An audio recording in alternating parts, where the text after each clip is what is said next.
네, 과학 논문 작성법 11번째 강의, 결론 쓰기에서 이제 결론 쓰는 방법을 강의를 하겠습니다.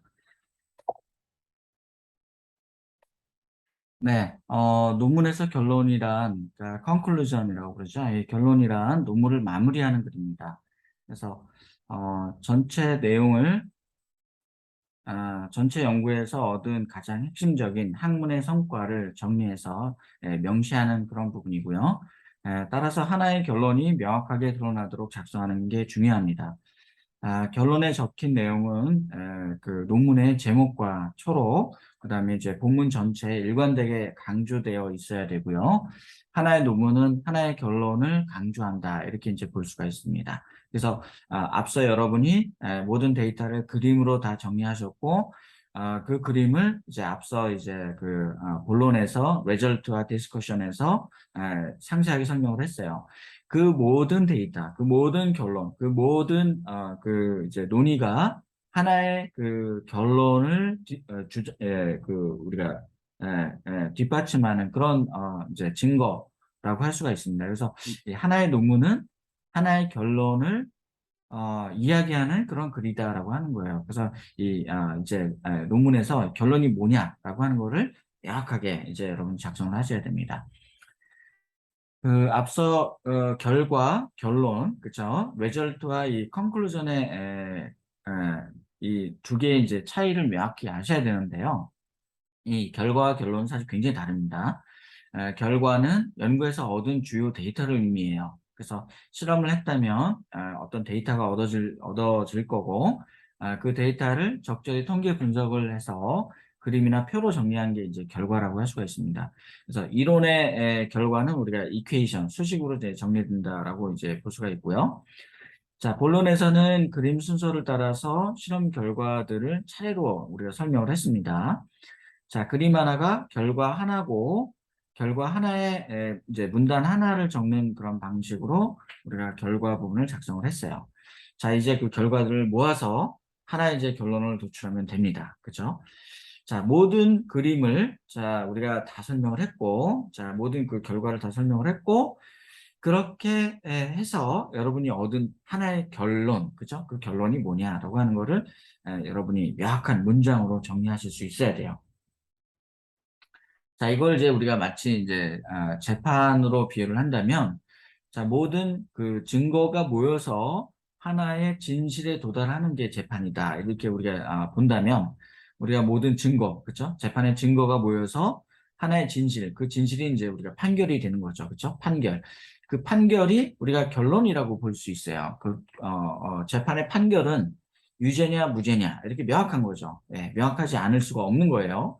그래서 재판의 결론, 그죠? 재판의 결론, 그 재판의 판결과 같은 역할이 이 논문에서는 이게 결론이라고 하는 겁니다. 그리고 이제 그 재판에서 하나의 판결이 얻어지기까지의 우리가 그 제시했던 모든 증거, 그 증거가 이제 우리 이제 연구의 논문에서는 결과라고 하는 거예요. 그래서 이 결과, result가 S가 붙는 거예요. 그렇죠? 모든 증거, 모든 결과를 다 모아서 하나의 결론이 되는 겁니다. 그래서 results가 되는 거고 A conclusion이 되는 거예요. 그래서 모든 결과가 모여서 하나의 결론에 도달하는 겁니다. 그렇죠? 네. 자, 그래서 이제 결과와 결론이 굉장히 다르다라고 하는 거예요. 그렇죠? 예. 자, 이렇게 결론은 연구의 최종 종착점이고요. 연구의 모든 활동은 결론을 얻기 위한 과정이다. 그죠? 이렇게 우리가 볼 수가 있습니다. 한편의 논문은 여러 결과를 보여주기도 하는데, 자, 마지막에는 그래서 얻은 결론이 뭐야? So what? 그죠? So what? What is your conclusion? 이렇게 되는 거죠. 그래서 하나의 결론, 그 결론이 뭐냐라고 하는 거에 우리가 답을 줘야 돼요. 그죠? 네. 자, 논문의 그 제목과 초록, 네, 서론의 그 마지막 문단, 그 다음에 이제 이 본론의, 그 결론 부분에서, 우리가 이제 이 결론이 서로 이렇게, 잘 정렬이 돼 있어야 돼요. 정렬이 된다는 얘기는 뭐냐면, 하나의 결론을 가지고 이렇게 전체 이야기가 잘 묶여야 돼요. 잘 그, 일관성이 유지가 돼야 됩니다. 그래서, 제가 이제, 그 앞에 강의에서 그 연구가 이제 어느 정도 완료가 되면은 하나의 결론에 도달할 수 있다고 그랬어요. 그리고 이제 모든 그림들을 다 머릿속으로 정리를 하면은 그림을 정리했다는 얘기 뭐냐면 우리가 스토리 라인을 다 정리했다는 내용이고 그림은 사실 결과라고 했죠. 결과가 다 정리된다는 거라고 말씀드렸죠. 그 결과가 다 정리된다는 얘기는 하나의 결론을 이제 내릴 수 있다는 얘기예요. 그렇죠? 그래서 그 하나의 그 결론을 붙들고 우리가 그 제목에는 결론을 암시하는 내용이 들어갑니다. 그 다음에 초록에서도 이전 연구와 이번 연구를 명확하게 구분하면서 그 다음에 결론이 뭔지를 살짝 암시를 해요. 서론에서도 마찬가지로 한 3개 정도의 문단으로 작성이 되는데 첫 번째 문단, 두 번째 문단에서는 기존 연구를 마지막 세 번째 문단에서는 이번 연구를 이제 의미하면서 이번 연구의 그 핵심 결론이 뭔지를 살짝 이제 암시를 해요. 그렇죠? 자, 그다음에 이제 그 본론의 결론과 그 논의 부분은 하나의 결론에 도달하기 위한 과정이다라고 볼 수가 있고, 그래서 이제 마지막 이 결론 부분에서 이제 결론이 뭐다라고 하는 것을 아주 명확하게 완성된 그런 문장으로 잘 설명을 할 수 있어야 됩니다. 자, 결론은 대체로 논문의 그 본문의 가장 마지막에 위치를 하게 되겠죠. 그 학술지에 따라서는 특히 이제 네이처 계열의 논문에서는 이 결론 부분, 그러니까 컨클루전이라고 하는 걸 따로 두지 않고 그냥 디스커션 부분의 마지막 문단 이렇게 이제 표현하는 경우도 있어요. 그렇죠?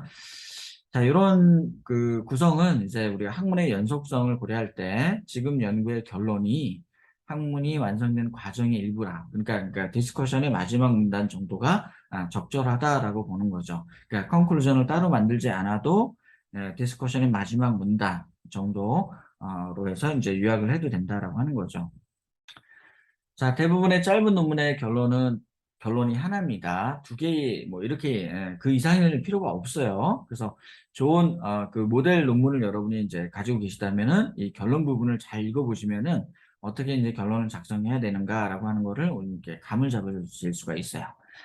자, 근데 사실 이 결론 부분을 잘 쓰는 게 쉽지가 않아요. 자, 왜 그러냐면 우리가 그 많은 그 데이터, 그 이제 레저트를 가지고 하나의 결론에 도출할 건데 그 하나의 결론이 뭔지를 명확하게 쓰는 거.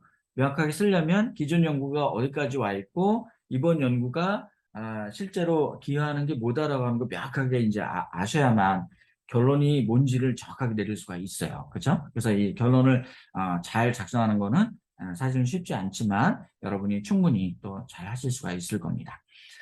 자, 이제 결론을 이제 잘 작성하기 좀 어렵지만 이제 이거를 이제 여러분이 초록을 이미 작성을 하셨기 때문에 초록을 다시 구성하시면은 결론을 또 여러분이 작성하실 수가 있어요. 자, 제가 제안 드리는 방법은 자, 처음에는 이제 초록을 이제 가지고 와서 초록이 이제 어떻게 작성이 됐냐면 이제 연구의 배경을 적으셨을 거고 그다음에 과학적, 기술적, 사회적 이슈를 적으셨을 거고 현재 이제 어떤 문제에 부딪혀 있는데 그 문제를 풀기 위해서 어떤 아이디어, 어떤 핵심, 어떤 뭐 연구 방법을 도입을 해서 했다. 그리고 어떤 연구를 이번 연구에서 어떤 결론을 얻었다. 그리고 그 결론을 얻기까지의 핵심 결과가 어떻고 그다음에 이제 마지막에 그 의미가 뭐다. 이렇게 아마 적으셨을 거예요. 그걸 이제 재구성하시는 거예요. 그래서 초록에서는 결론이 이제 뒷부분에 나오겠죠. 그렇죠? 근데 이제 여기 이제 결론 부분에서는 컨클루전 부분에서는 그 초록에서 작성한 그 결론에 해당하는 내용을 그대로 맨 앞으로 가져오면 돼요. 그래서 이제 결론이 뭐다 이렇게 이제 명확하게 먼저 작성하시고 그 결론이 얻기까지의 그 도입을 했던 새로운 연구 방법이나 아니면 새로운 기술이나 새로운 분석 방법이나 그다음에 이제 그 중요한 핵심 결과 데이터 그다음에 이제 마지막으로 그 데이터가 이제 그 결론이 가지고 있는 의미 전망 이런 내용들을 이제 뒤에 적으시면 돼요. 그래서 초록을 이미 작성하셨기 때문에 초록은 결론 얻기까지의 목적과 과정을 설명한 다음에 결론을 이제 뒤에 이제 이렇게 작성을 하게 되는데 이 결론 부분에서는 그냥 결론이 뭔지를 먼저 가장 그 맨 앞에 정확하게 이제 먼저 설명을 하시고 그 결론을 얻게 된 주요 과정과 의미를 이제 적으면 되는 거예요. 그래서 초록을 재구성해서 그렇게 이제 결론 부분을 작성하시면 된다라고 하는 겁니다. 결론에서는 이전 연구의 한계를 명시하고 또 이제 현재 연구의 최종 성과를 확정하는 거예요. 그래서 이전 연구는 어디까지 와 있고, 이번 새로운 연구에서의 학문적 그 기여가 뭔지, 그 정확하게 결론이 뭔지, 그걸 이제 정확하게 적으시는 거예요. 자, 결론의 마지막 부분에서는 앞으로의 연구 전망을 이제 또 적으시면 됩니다. 연구가 이제 앞으로 어떤 방향으로 발전하면 좋을지, 또 어떤 분야에 적용되면 좋을지, 향후 연구에서 주의할 점 무엇인지 이런 내용도 적으시면 후속 연구자들에게 큰 도움이 될 수가 있어요. 그 다음에 이제 여러분이 연구 방법, 그러니까 메소드, 그러니까 또는 이제 익스페리멘털 메소드 이렇게 이제 연구 방법을 이제 작성하는 게 필요한데 연구 방법은 학술지 형식에 따라서 이제 그 본론의 앞에 놓이기도 해요. 그러니까 서론 다음에 작성되기도 하고요. 또는 이제 그 본론의 그 가장 마지막에 작성이 되기도 합니다. 그래서 전체 그 본문의 논리에는 큰 영향을 주지 않아요. 영향을 주지 않을 경우가 많아요. 그래서 본문을 구성할 때 연구 방법을 가장 마지막에 작성하는 경우도 있습니다. 그런데 이제 연구에 따라서는 연구 방법이 굉장히 중요한 경우가 있어요. 연구 방법을 미리 이제 정확하게 알아야만 뒤에 내용을 이렇게 정확하게 이해할 수 있겠다라고 하는 그런 경우가 있습니다. 그럴 경우에는 연구 방법을 서론 다음에 그다음에 결과를 적기 전에 그 앞에 그 사이에 이제 배치를 하는 경우가 있어요. 그런데 이제 전체 논리에서 크게 영향을 주지 않는다 그러면은 맨 마지막에 작성하는 경우도 있습니다. 자, 연구 방법은 실험 방법이 있고 이제 이론 방법이 있겠죠. 실험 방법은 사용한 재료, 그다음에 공정, 뭐 분석 방법 이런 게 이제 설명이 필요하고요. 또 이론 방법은 이론에 대한 어떤 접근 방법은 이론의 기본 원리나 기본 가정을 서술하고 또는 이제 그 중요한 어떤 그 이제 수식이 유도되는 과정을 순차적으로 작성하면 되는 거고요.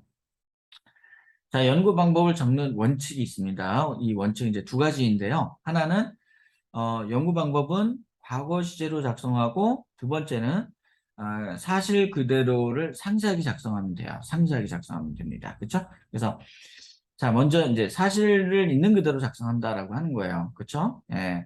연구가 이미 과거에 수행된 거기 때문에 이제 연구 방법을 설명할 때는 과거 시제로 작성하는 게 좋고요.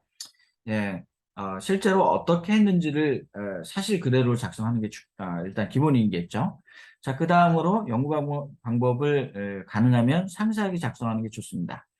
다른 연구자들이 이 연구 방법 부분을 보고 연구를 재현할 수 있어야 돼요. 그래서 문장이 조금 지루하거나 딱딱해도 괜찮습니다. 이제 상세하게 내용을 작성하시는 게 좋아요. 그러니까 사실 그대로 작성하시고 상세하게 작성하신다라고 하는 게 이제 두 가지 원칙이고 과거 시제로 작성하시는 게 좋다라고 하는 겁니다. 그 실험 그 방법 그 이제 어떤 그 재료를 활용했는지 뭐 어디서 구입을 했고 그다음에 이제 그 이제 어떤 품질을 갖고 있는지 이런 내용들을 이제 작성하시면 좋고요. 그다음에 이제 어떤 실험 기법을 이제 도입을 했으면 실험을 했던 그 어떤 조건이 뭐고 그다음에 어디서 이제 그 실험을 했는지 이런 내용들 그다음에 실험에서 활용했던 상세한 어떤 그 조건 이런 부분들 그렇죠 이런 부분들 이제 상세하게 작성을 하시면 좋고요 과거 시제로 작성을 한다라고 하는 거예요 그렇죠 네.